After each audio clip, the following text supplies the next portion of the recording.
En 1954, Thomas Hedges ouvre une épicerie dans sa ville natale avec la volonté de proposer des produits de qualité à bon marché.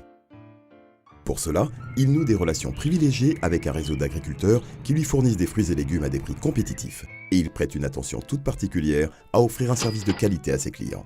Très vite, l'épicerie Hedges connaît un grand succès. Thomas ouvre donc une seconde, puis une troisième affaire dans d'autres quartiers de la ville. Une entreprise est née. Au même moment, aux États-Unis et en Europe, les premiers supermarchés fleurissent. Thomas se rend sur place pour étudier ce nouveau phénomène. À son retour, il décide d'ouvrir son propre supermarché. L'entreprise prend un nouveau tournant et l'industrialisation de son concept est lancée. Mais l'achat de terrain et la construction de supermarchés nécessitent des fonds. Thomas se tourne donc naturellement vers sa famille et ses amis pour trouver des capitaux et sollicite sa banque pour obtenir un prêt.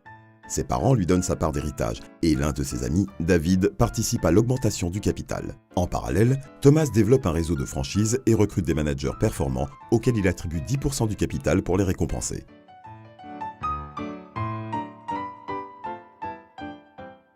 Sa femme, Martina, qui le soutient depuis toujours dans ses projets, organise souvent des dîners en compagnie de David, son épouse et leur fils unique, David Jr. C'est lors d'un de ces dîners que Caroline, la fille de Thomas et Martina, rencontre David Jr. Ils se marient en 1976. Plus tard, Thomas invite ses enfants, Charles, Caroline et Timothy, à rejoindre l'entreprise et leur donne à chacun 5% des parts.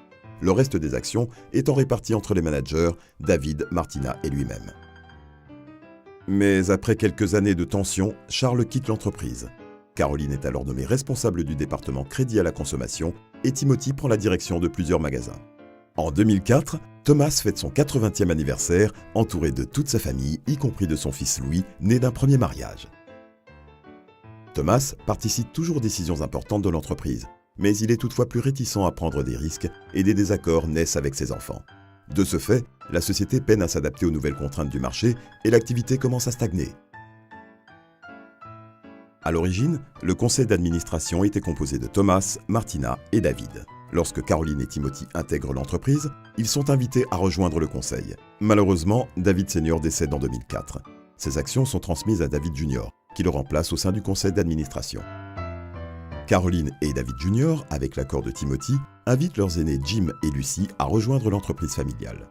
En parallèle, Peter, le fils cadet de Caroline, débute une activité de vente de grands crus en ligne et discute avec Timothy d'une éventuelle collaboration avec le groupe Hedges. À ce moment-là, Timothy prend conscience que des mesures sont nécessaires pour éviter que l'entreprise et la famille ne soient confrontées à de nombreuses difficultés. Il devient urgent de réfléchir à une nouvelle stratégie. Le conseil d'administration ne remplit plus son rôle et un certain nombre de questions se posent sur le futur de l'entreprise. Comment réinsuffler le dynamisme des premiers temps? Comment financer la croissance et le développement à l'international? Timothy doit-il embaucher tous les cousins qui manifestent un intérêt pour l'entreprise familiale? Comment les parts de Thomas vont-elles être réparties?